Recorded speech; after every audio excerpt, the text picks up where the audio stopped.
Nous sommes soldats, combattants pour crier sur le nom de Jésus, nous conquérons.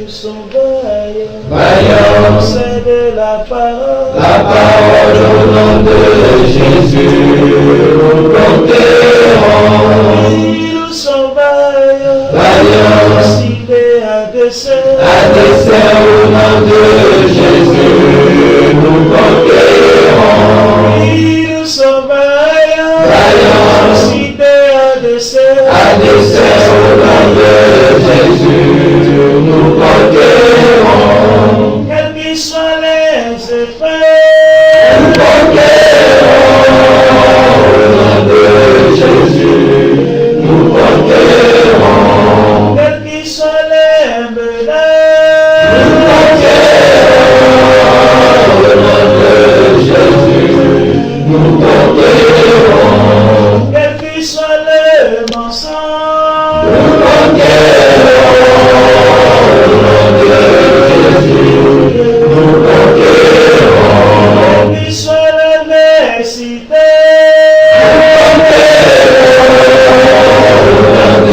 Jésus, nous conquérons.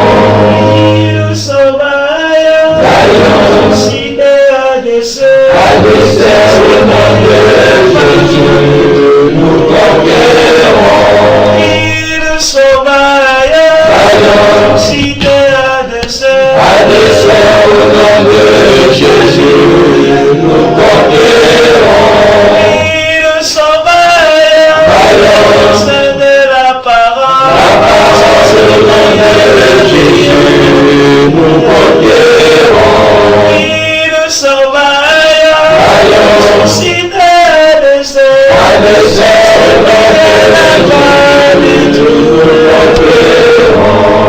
Quels que soient les mensonges,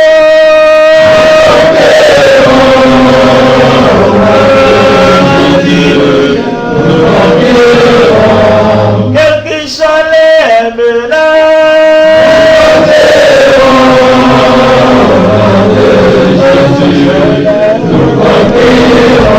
quelle que soit l'adversité,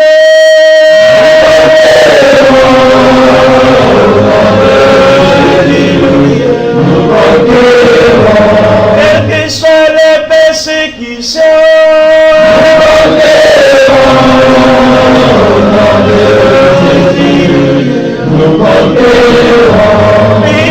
nous sommes vaillants, suscités à dessein.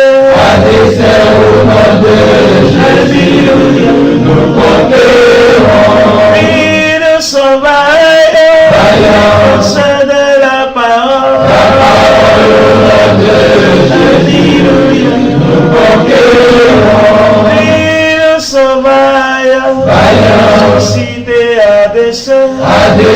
Au nom de Jésus, nous conquérons. Nous sommes vaillants, suscités à dessein. Nous conquérons. Quelles que soient les menaces, Au nom de Jésus, nous conquérons. quelle que soit la famille,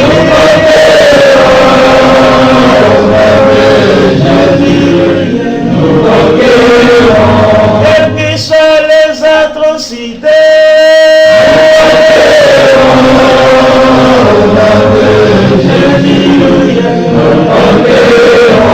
quels que soient les rejets,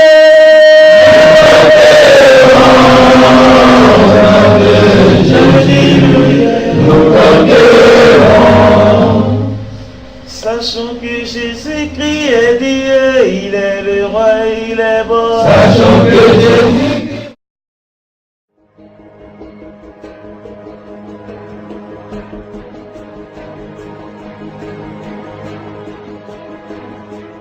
Bonjour.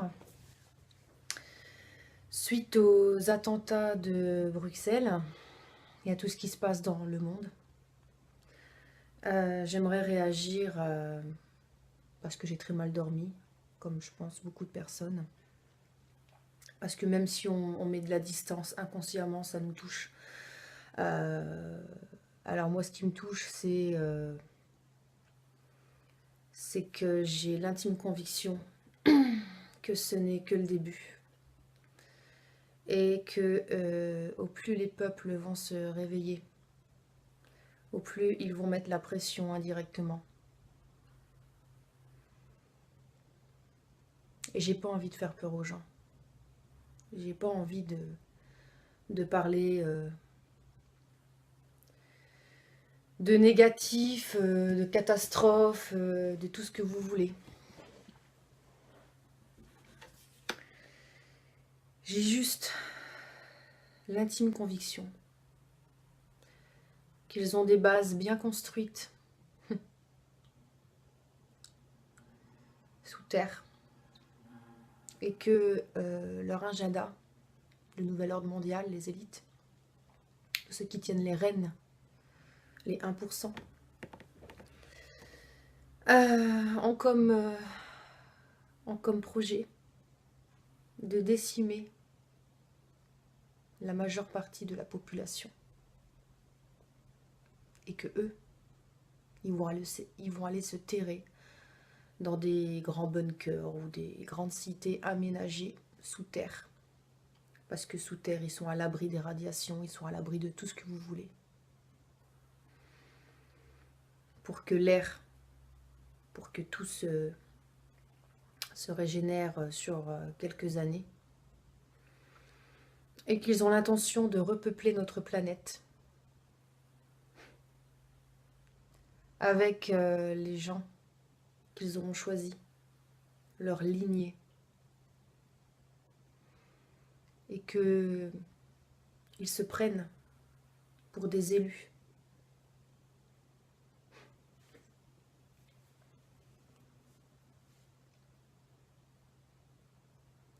Aujourd'hui, on nous ment beaucoup. Également sur les vaccins, sur tous les métaux lourds, sur l'aluminium qu'on nous injecte, qu'on nous fout dans l'air, qui retombe sur nos légumes. Ils vont s'en prendre à ce qu'il y a de plus puissant. Ils vont s'en prendre à l'alimentation. Ils vont s'en prendre aux animaux. Ils vont les empoisonner indirectement pour nous empoisonner nous. Ce ne sera pas des guerres directes. Ça sera des guerres indirectes, bactériologiques. Ils vont pulvériser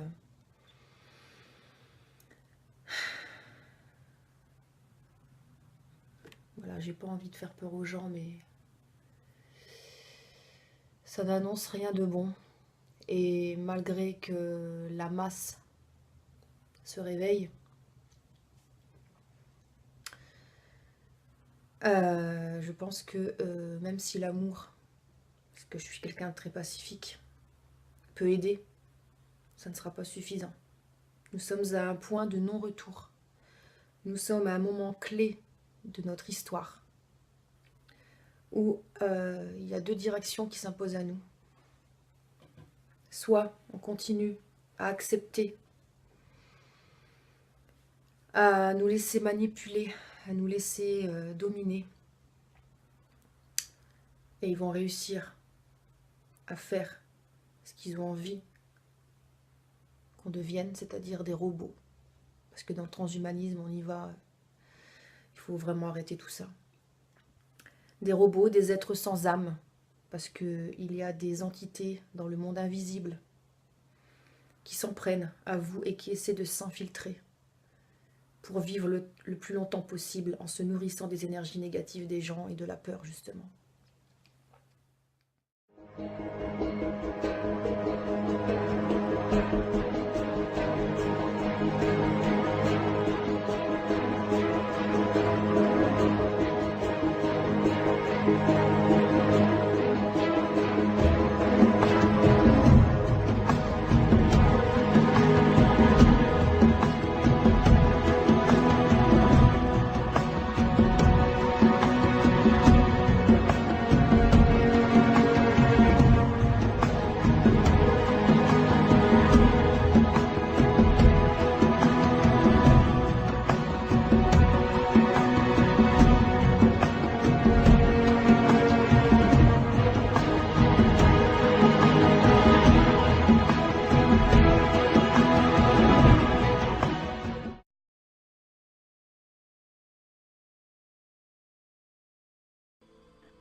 bien que nous produisions toujours plus et toujours plus vite, il y a beaucoup plus de gens qui s'appauvrissent et nos gouvernements nous imposent des mesures d'austérité toujours plus sévères.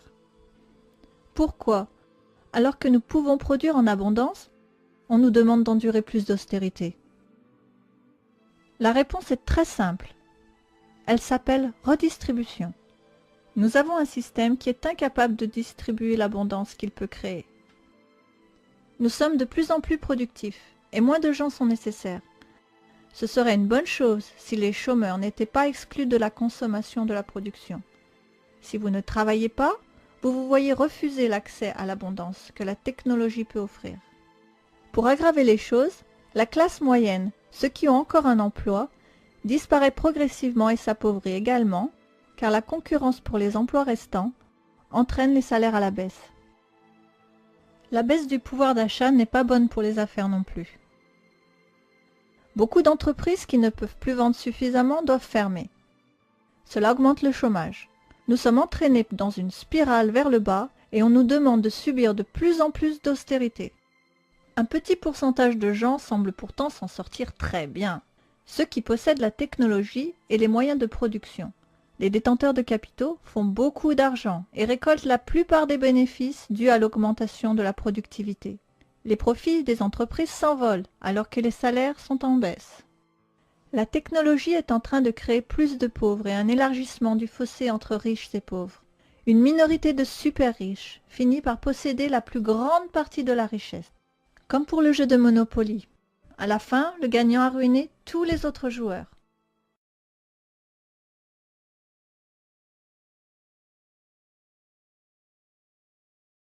Que savez-vous de l'organisation mondiale Bilderberg, moi je n'en avais jamais entendu parler, qui réunit chaque année les personnages les plus influents du monde? Vous connaissez ça, vous? Non. Bon, ben voilà. Je connais Un Davos, bilan direct, je connais la Bilderberg. Tricontinentale, je connais Davos, mais je connais Mais pas... en tout cas, je ne connais pas du tout cette organisation, donc j'en dirai rien. C'est peut-être une invention d'un téléspectateur. Peut-être que vous voulez vérifier qui qu'on nous est- teste. Je me méfie Voilà. beaucoup de ces organisations mondiales qui, dans l'ombre, se réunissent et distribuent en quelque sorte les dividendes et les rôles. D'accord. C'est une On est vision de d'accord. complot de l'histoire. C'est paisible, vous êtes peut-être en train de répondre très habilement à une fausse question, ce qui est là pour le coup est une grande intelligence. Enfin, ça m'arrange. Je me méfie Voilà. beaucoup de ces organisations mondiales qui, dans l'ombre, se réunissent et distribuent en quelque sorte les dividendes et les rôles. D'accord. C'est une On est vision de d'accord. complot de l'histoire. Il discute également de l'expansion de l'ALENA, de l'Alaska jusqu'au Chili, pour augmenter les profits des entreprises en encourageant les compagnies américaines à déménager en Amérique latine, où la main-d'œuvre est moins coûteuse et les lois environnementales moins sévères. Le groupe Bilderberg, le Conseil des relations étrangères et la Réserve fédérale semblent tirer les ficelles de nos vies comme des marionnettistes au sommet de leur art. Nous parlons de faits. Le groupe Bilderberg existe. La Réserve fédérale existe. Les membres du groupe Bilderberg sont ceux qui contrôlent la Réserve fédérale. Voilà des faits. David Rockefeller a remercié les médias en personne pour avoir étouffé toute l'affaire. Il a dit « Sans votre aide, nous n'aurions pas pu mener à terme notre expansion mondiale. » D'avoir mis la création de la monnaie entre les mains d'intérêts privés a permis à une petite élite d'asservir les populations et de contrôler les nations par la dette. Elle remplace les valeurs fondamentales sur lesquelles le capitalisme est fondé et qui sont devenues obsolètes et destructrices.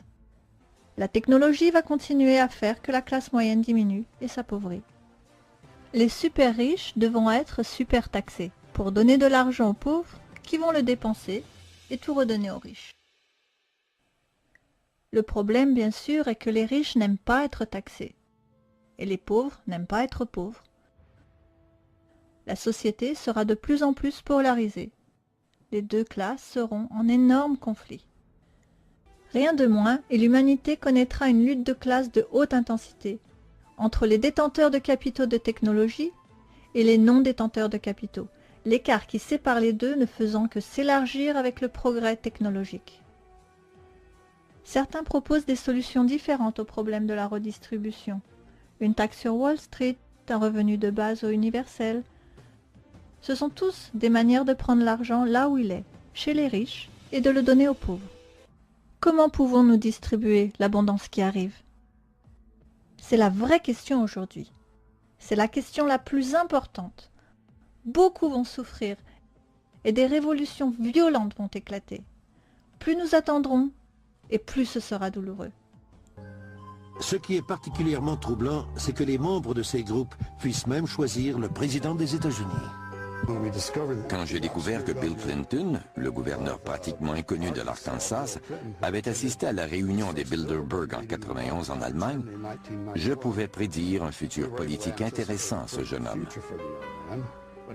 Quand j'ai découvert en 91 que Bill Clinton était allé à la réunion du groupe Bilderberg, j'ai prédit qu'il serait le candidat démocrate à la présidence. Je ne croyais pas qu'il serait élu président. Cependant, les Bilderbergers l'ont choisi pour être président. Clinton avait donc la bénédiction des Rockefeller et des Rothschild. Comme tous les enfants américains, j'ai grandi avec le sentiment que le président des États-Unis était l'homme le plus puissant du monde. Ce n'est pas ça du tout. Même Bill Clinton a admis qu'il n'était qu'un président virtuel dans un de ses discours en 98. Just when you think the economy's stable, just when you think you're made in the shade, someone change.